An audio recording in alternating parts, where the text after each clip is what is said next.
Hello there, how's going on lads? In this video we're gonna take a look about how we can download and install the ChatGPT in macOS. So in order to do that, let's search for ChatGPT in macOS. Let's open this. And here you can find this ChatGPT on your desktop. So we are going to download in our macOS. If you are using the Windows, you can do it from here. And let's scroll down for a lot more things. That here they have the screenshots, how we can use this in the Xcode and all these things, how we can integrate all these things. And if you have the macOS desktop, it should be 14 above in the Apple Silicon M1 chip. Let's me check for this. Here we have 14.1. All right, so what I'm going to do is just download from here. This is for the macOS. So double click on that.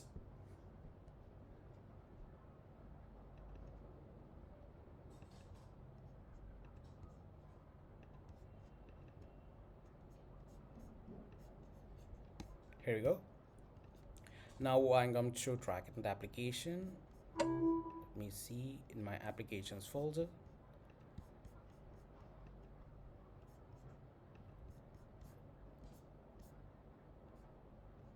Here we go. Just double click that. If you're using for the first time, it will maybe asking for to log in, just to log in with your accounts, whatever. So this is just ChatGPT. So it's just simply we can download it in a macOS and just use it whenever you need. Straight away, let's close this and reopen this again. Quit terminal ChatGPT. Perfect. And then let's try who is symbol.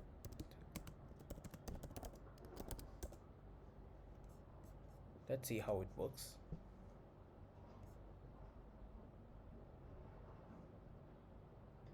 Alright, it's very pretty simple and it's very easy to use.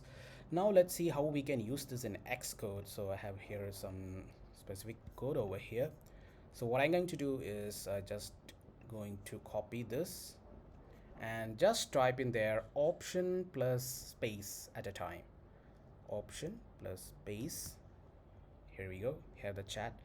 Let me check for the code for save string in user defaults in iOS. Here we go. You have the code over here. You get the result for saving a string. You can find here the code for like this. So retrieving a string, for example, like this, they have given us an example how we can do this. Yeah, it's pretty simple and easy. So just you need to copy this from here and you can just paste it over here, whatever you need.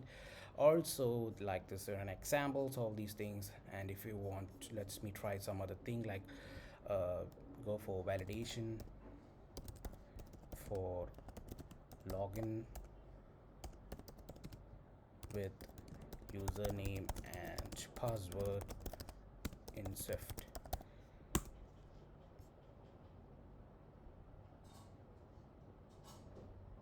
Here we go, the code which is given the suggested code validation function, how we can validate such certain things by using the username, password, or these things. So you can just use it very easily and you don't need to go to Stack Overflow for finding the code or for the regex. You can just use it in the ChatGPT from here straight away.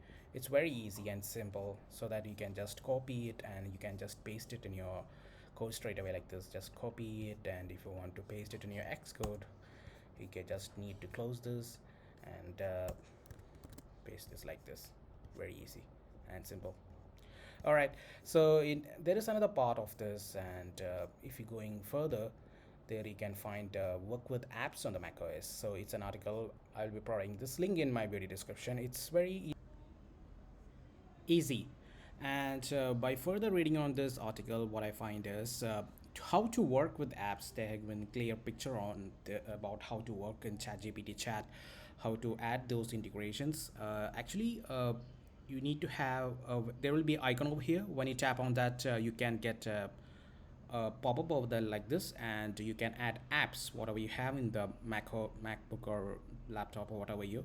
So it's actually for me, when I check the chat gpt, I don't see such options over here like this.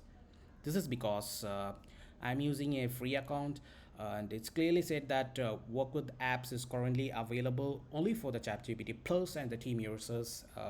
And currently, I'm using a free account, so I won't be able to get this option.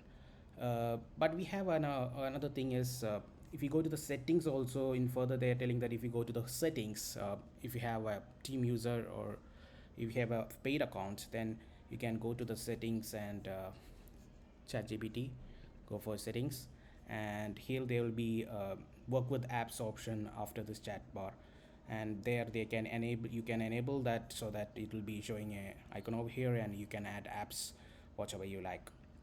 There is another way which I find is, let me go to this. This is an old code, source code, and what I'm going to do is let me copy this code, and now I'm going to try the options, which is option and space, option and space, and from there I'm going to add this, click this plus button and take a screenshot, which is from the Xcode, the windows which we opened. So it will take a screenshot of that, and what I'm going to write it, suggest better code, or else you can try to find the error or resolve the error, so it be giving some solutions on how we can improve ourselves, so that we can just give some points how we can improve, how we can improve this quality, filtering methods, all these things, and just copy this, and you can be able to do that.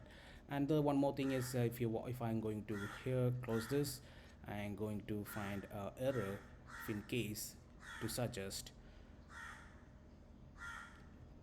similar like option,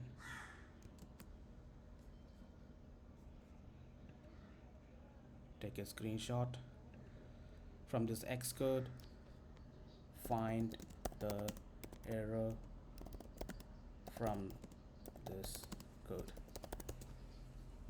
If it is there, if there is an error, they will be finding, and we can search for a solution for that likewise as well. All right, this is pretty cool. If you are not having the paid account, if you don't have the premium access, we can just try it like this by just click on this and just give the access to the screen which we have opened, and get the solution from there. All right, and then if you're using a enterprise application and all, don't do that because it's against your policy. I just freelance previous projects, that's why I just opened this. All right, then that's all in this video. Thank you for watching. I hope you have enjoyed this. You can try this, just it will help in some way. We can use this instead of Stack Overflow. We can make use of this chat gpt in our Xcode, and also the macOS for normal search and filtering such issue contents. Thank you. That's all in this video. Bye.